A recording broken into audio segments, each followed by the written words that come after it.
வணக்கம், நான் உங்கள் PKK in live designs with PKK. இன்று ஒரு அழகான செய்தியோடு உங்களை சந்திப்பதில் மிக்க மகிழ்ச்சி. என் சேனலுக்கு சப்ஸ்கிரைப் பண்ணுங்கள், பிடிச்சிருந்தால் லைக் பண்ணுங்கள், முடிஞ்சால் ஷேர் பண்ணுங்கள். நான் கடைசியில் சொன்னேன்னா கடைசி வரைக்கும் 3/4 பேர் பார்க்குறதில்லைன்னு எனக்கு தெரியும். ஏன்னா நான் எடுத்து அனலைஸ் பண்ணுறது எவ்வளோ நேரம் பார்த்துருக்காங்க அப்படின்னு சொல்லிட்டு நான் ஒரு 15 நிமிஷம் கொடுக்குறேன்னா ஆரம்பிச்சுட்டேன்னா என்னால் நிறுத்த முடியலை. நிறைய விஷயங்கள் உங்களோட நான் பகிர்ந்து கொள்கிறேன். அதனால் இது என்னுடைய நம்பர் 9444413717. விசிபிலிட்டி இல்லை அப்படின்னா, யாரும் பார்க்க முடியலன்னா லைவ் டிசைன் வித் பிகேகேன்னு போடுங்க, உங்களுக்கு என்னுடைய வீடியோஸ் எல்லாம் கிடைக்கும். லா ஆஃப் ரிவர்சல் அப்படின்னு ஒன்று படித்தேன் நேற்று. என்ன அப்படின்னா, அமைதியாக நீங்கள் இருந்தால், சத்தமே இல்லாமல் இருந்தால் அமைதிக்கு மரியாதை உண்டு. அதே மாதிரி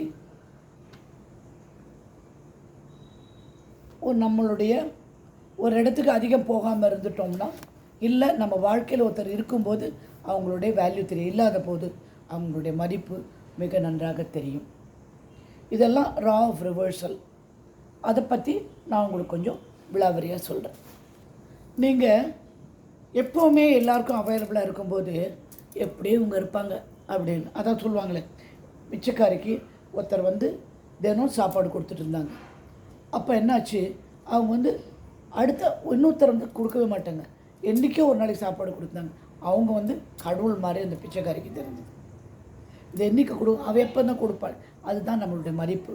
நம்ம அவைலபிலிட்டி கம்மியாக, தேவையானது கண்டிப்பாக எல்லாருக்கும் நம்ம தேவைன்னா நம்ம அவைலபிளாக இருக்கணும். அதுக்குன்னு எப்போவுமே கூப்பிட்டு போதெல்லாம் போயிட்டு வரும்போதெல்லாம் செஞ்சுக்கிட்டு அப்படி இருக்கக்கூடாது. அதை நீங்கள் குறைச்சி இதான் லா ஆஃப் ரிவர்சல். குறைவாக இருக்கும்போது உங்களுடைய மதிப்பு கூடும். ஒவ்வொரு விஷயத்துக்கும் படப்படம் ரியாக்ஷன் காமிக்காதீங்க. நின்று நிதானிச்சு ஒரு விஷயம் நீங்கள் ரியாக்ஷன், ஒரு பிரச்சனைக்கு ரியாக்ஷன் கொடுக்கும்போது அது சின்ன பிரச்சனையாக இருந்தால் கூட பெருசாகிடும். அதை பற்றி நினச்சி பேசி இந்த மாதிரி ஆச்சு, அந்த மாதிரி ஆச்சு, இப்படி போச்சு, அப்படி போச்சுன்னும் போது அது ஒன்றுமில்லாத ஒரு விஷயத்தை ரொம்ப பெருசாக்கி பிரபஞ்சத்துக்கு ஸ்ட்ராங் சிக்னல் அனுப்பி விட்ருங்க. அந்த விஷயம் உங்களுக்கு பிடிச்ச மாதிரி பண்ணிவிடுவீங்க. நீங்கள் பேச உங்களுக்கு பிடிச்சதுன்னு அதை நினச்சிக்கும்.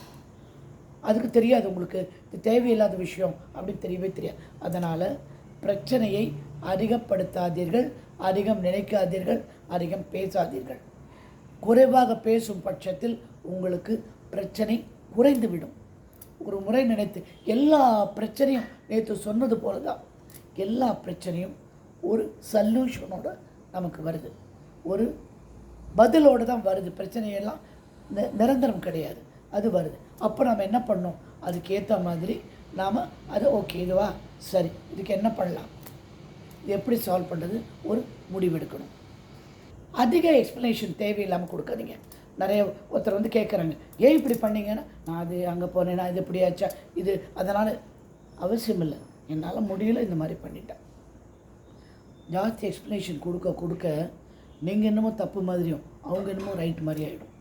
அதை நீங்கள் செய்யவே கூடாது. இதுதான் லா ஆஃப் ரிவர்சல். நீங்கள் கம்மியாக இது என்னால் முடியல, அந்த நேரத்தில் நான் செய்யலை, அவ்வளோதான். ஏன் செய்யலை, எதுக்கு செய்யலைன்னு என்னோடய விஷயம். எனக்கு விருப்பம், நான் செஞ்சேன். எனக்கு விருப்பம் இல்லை, சூழ்நிலையினால் நீங்கள் செய்யலை, அது வேறு விஷயம். புரிஞ்சுதான். ஆனால் நிச்சயமாக நீங்கள் இதை கரெக்டாக ஹேண்டில் பண்ணணும். கண்டபடி பதில் சொல்லிட்டு உட்கார்ந்துருக்காதீங்க. அமைதியாக பதட்டப்படாமல் ஒவ்வொரு விஷயம் கையாளுவது ரொம்ப ரொம்ப முக்கியம். அப்படி பண்ணும்போது அவங்க உங்களுடைய சக்தி, அமைதி உங்களுடைய சக்தியை அதிகரிக்கும்.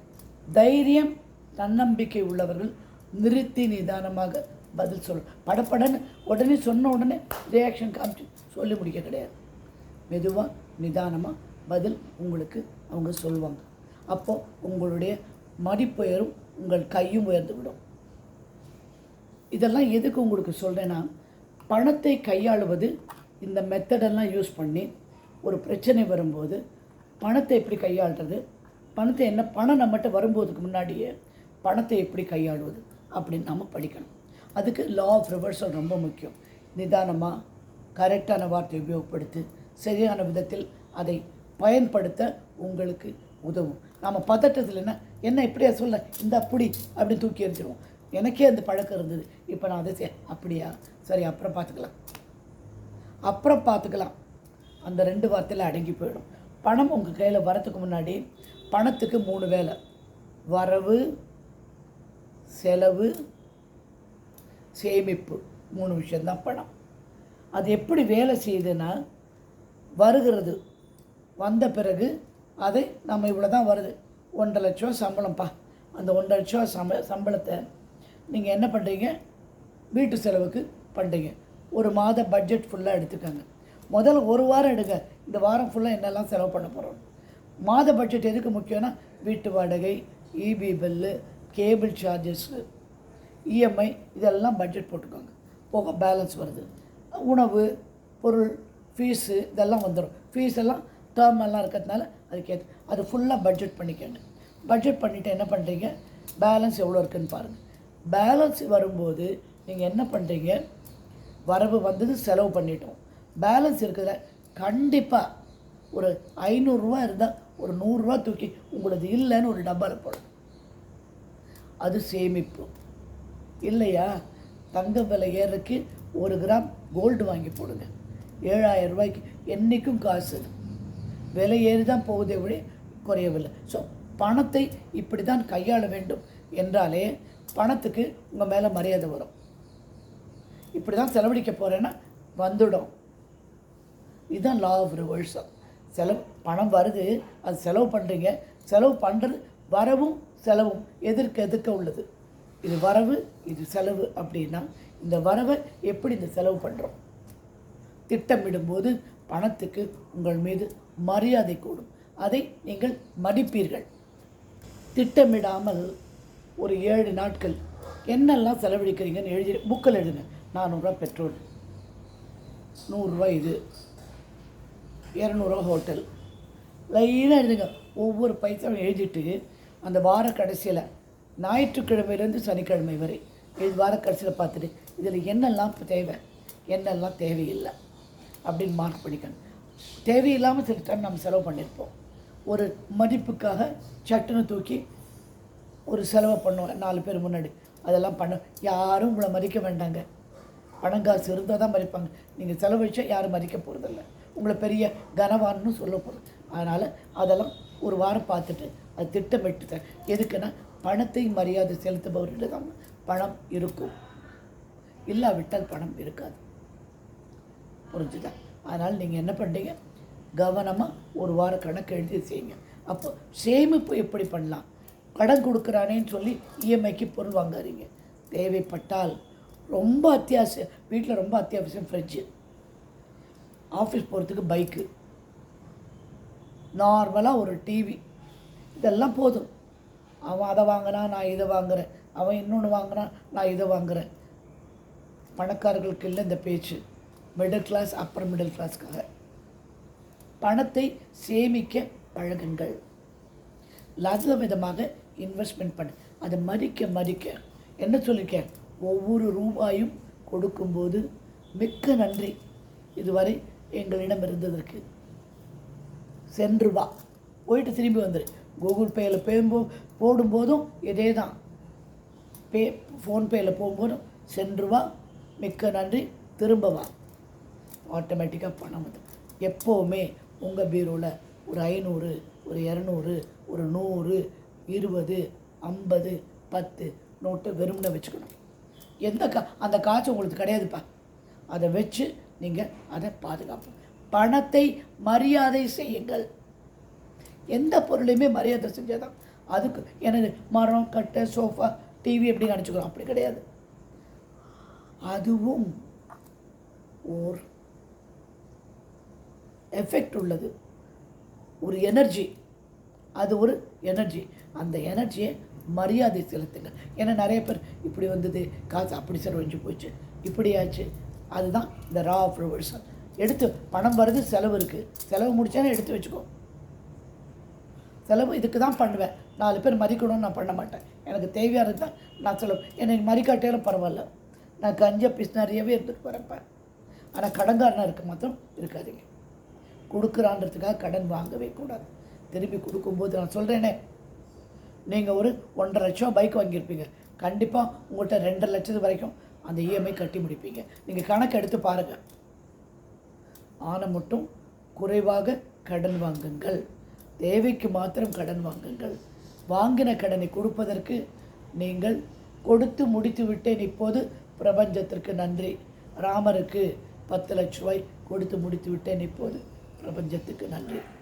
மாவும் சர்க்கரையும் கலந்து எறும்புக்கு போடுங்க. புரிஞ்சுதா? பிள்ளையார் கோவிலில் பிள்ளையாருக்கு எருக்க மாலை வாங்கி போடுங்க. ஸோ இதெல்லாம் கடன் அடைவதற்கு, பணத்தை மதிப்பதற்கு. பிஸ்னஸ் செய்கிறவங்க என்ன பண்ணணும்னா, நிறைய நீங்கள் அந்த பிஸ்னஸ் சம்மந்தமான புத்தகங்கள்லாம் வாங்கி படித்தா நிறைய விஷயங்கள் தெரியும். எஸ்பெஷலி சென்ட்ரல் கவர்மெண்ட் இந்த எம்எஸ்எம்இ இதெல்லாம் கொடுக்குறாங்க. அதில் வந்து சப்சிடி இருக்குது. சப்சிடினா உங்களுக்கு பணம் வந்து திரும்ப கொடுக்காம நீங்கள் ஒரு பகுதியை உங்களுக்கு வச்சுக்கலாம் அப்படின்னு இருக்குது. நல்ல ஒரு பிஸ்னஸ்ஸு எடுத்து பண்ணிவிட்டு அதை வந்து சப்சிடி வாங்கலாம். அதே மாதிரி அக்ரிகல்ச்சருக்கு நிறைய லோன்ஸ் இருக்குது. கிசான் யோஜனா என்னமோ இருக்குது. நிறைய விஷயங்கள் உங்களுக்கு இருக்குது. அதெல்லாம் உபயோகப்படுத்துங்க. பிஸ்னஸ் பண்ணுறவங்க நிறைய பிஸ்னஸ் எக்ஸிபிஷன் போங்க. ஐடியாஸ் கிடைக்கும். எவனோ சொன்னானேன்னு கண்ணு தெரியாத ஒரு இடத்துல இன்வெஸ்ட் பண்ணி அது பணம் வரும் காத்திருக்காதீங்க. உங்களுடைய பிஸ்னஸுக்கு நீங்கள் அங்கே உட்காந்தே ஆகணும். காலையில் எழுந்து நீங்கள் போகணும்.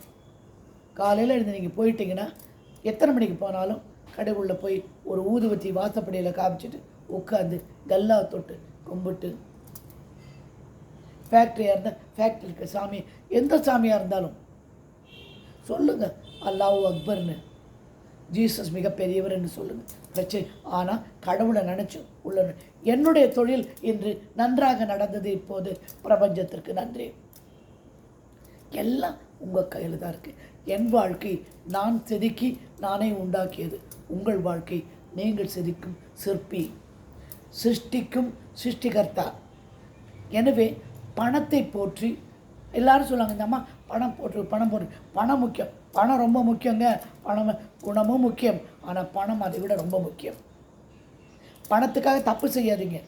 பணத்துக்காக நேர்மையான முறையில் சம்பாதிக்க, நேர்மையாக சம்பாதிச்சு நிறைய வாழ்ந்தவங்கள் நான் பார்த்துருக்கேன். எனக்கு நிறைய நண்பர்கள் அந்த மாதிரி இருக்காங்க. அதே மாதிரி இந்த பிஸ்னஸ் பண்ணுறவங்களோட கொஞ்சம் காண்டாக்ட் வச்சுக்கோங்க. நல்லா கொஞ்சம் படித்த ஆளாக இருந்தால் நீங்கள் லிங்க்கில் ஒரு இதுவாகிடுங்க. உங்களுக்கு நிறைய கம்யூனிட்டி கிடைக்கும். லிங்க்டுன்னு ஒன்று இருக்குது, ஒரு மீடியா, சோஷியல் மீடியா மாதிரி. அதில் ஜாயின் பண்ணுங்கள். எப்படி பிஸ்னஸ் பண்ணுறது, யார் யாருக்கு என்ன வருமோ அந்த பிஸ்னஸ் கண்டிப்பாக பண்ணிவிடுங்க. சனி மகாதிசை இருக்கிறவங்க ஆயில் பிஸ்னஸ் பண்ணலாம், ஆயில் பிஸ்னஸ் பண்ணலாம், இரும்பு பிஸ்னஸ் பண்ணலாம். ஒவ்வொரு திசைக்கும் ஒவ்வொரு விஷயங்கள் பண்ணலாம். ஆனால் அளவுக்கு மீறி இவ்வளோ இன்வெஸ்ட் பண்ணதான் இவ்வளோ வரும். கடன் வாங்கி இன்வெஸ்ட் பண்ண, கையில் காத்துட்டு தான் இன்வெஸ்ட் பண்ணுங்க. ஒன்றும் இல்லை, சாப்பாடு போடுறேன்னு சொல்லுங்கள். ஹோம் குக் ஃபுட் கொடுத்து அந்த பிஸ்னஸ் எடுத்தவங்க. எல்லா விஷயமும் உங்கள் கையில் தான் இருக்குது. பணம் என்பது நிரந்தரம். எப்படி நிரந்தரம்? பணம் பணம் நிரந்தரம். எப்படி? பணம் நிரந்தரம் வந்து கொண்டே இருக்கும்.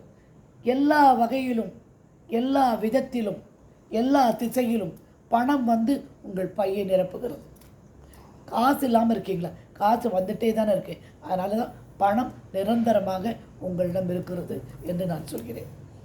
பணம் எப்போதும் உங்களிடம் சேர்ந்தே இருக்கும், வந்துக்கிட்டே இருக்கும். வரும் செலவு பண்ணும், வரும் செலவு. அதுதான் வாழ்க்கை. வரவு செலவு சேமிப்பு. சேமிப்பு கடைசியில் போட்டுட்டேன். வரவு வந்தோட செலவு இல்லாமல் சேமிக்க முடியாது. செலவு என்னன்னு தெரிஞ்சுக்கிட்டு அதை நம்ம முடிச்சுக்கணும். நீங்கள் என்ன பண்ணணுன்னா, உங்களுக்கு தேவையான விஷயங்களை லிஸ்ட் பண்ணிக்கோ. எப்போவுமே புக் எழுதுங்க, கதை எழுதுங்க, விஷயங்கள் எழுதுங்க. இதுதான் நான் செலவழிப்பேன். இந்த பசங்க ஃபீஸ் தான் கட்டணும், இதுதான் கட்டணும். தேவையில்லா விஷயங்களுக்கு எதுவுமே செலவழிக்கக்கூடாது. நான் வந்து ஹோல்சேலில் ப்ரொவிஷன் வாங்குறேங்க. 4 மாதத்துக்கு ஒரு தரம் போய் ஆயில், பருப்பு, மிளகாய் வத்தல், சர்க்கரை எல்லாமே அந்த 4 மாதத்துக்கு, ஒரு மாதம் 7 கிலோ எண்ணெய், 7 கிலோ சர்க்கரை. ஏன்னா வீட்டில் கூட்டம் அதிகம். 20 கிலோ அரிசி ஒரு மாதத்துக்கு. யார் எப்போ வந்தாலும் சாப்பாடு இங்கே இருக்குன்னு தெரியும் டேபிளில், அதெல்லாம் வந்து சாப்பிட்டு போயிடுவாங்க. சொந்தக்காரங்க, ஃப்ரெண்ட்ஸு எல்லாம். அந்த மாதிரி வீடு நிறைய வச்சுக்கோங்க. வீட்டில் எப்போவுமே கிச்சனில் கல்லுப்பு ரொம்ப இருக்கணும், குறையக்கூடாது. பருப்பு ரொம்ப இருக்கணும், அரிசி பருப்பு அரிசி கல்லுப்பு நிறைஞ்சிருக்கணும், மஞ்சள் இருக்கணும், காஞ்ச மிளகா இருக்கணும். ஒரு பிடி காஞ்ச மிளகா சின்ன டப்பாவில் போட்டு, ரொம்ப இருக்கணும்னா நிறைய வச்சுக்க மாட்டேன், அந்த சின்ன டப்பாவில் ஃபுல்லாக இருக்கணும். கருப்பு மிளகு இருக்கணும், அஞ்சரை பெட்டி இருக்கணும். இதெல்லாம் தான் செல்வத்திற்கு அறிகுறி. வெல்லம் கண்டிப்பாக இருக்கணும். சர்க்கரை வாங்கி சாப்பிட்றோம், ஆனால் வெல்லம் கண்டிப்பாக இருக்கணும். ஸோ இதெல்லாம் வச்சு நீங்கள் வாழ்க்கையை சுபிட்சமாக நடத்த இதெல்லாம் தேவை. பணம் பணம் எப்பொழுதும் நிரந்தரம். ஏனென்றால் பணம் வந்து கொண்டிருக்கும் உங்கள் வாழ்க்கையில். புரிந்ததா?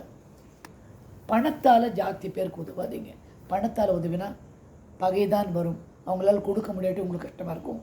அவங்க வேணும்ட்டு கொடுக்காமல் இருக்கிறது சில டைம் கொடுக்க முடியாமல் போயிடும். ஆனால் பாத்திரம் மருந்து பிச்சையிட வேண்டும். வாரத்தில் ஒரு நாள் சாப்பாடு போடுங்க.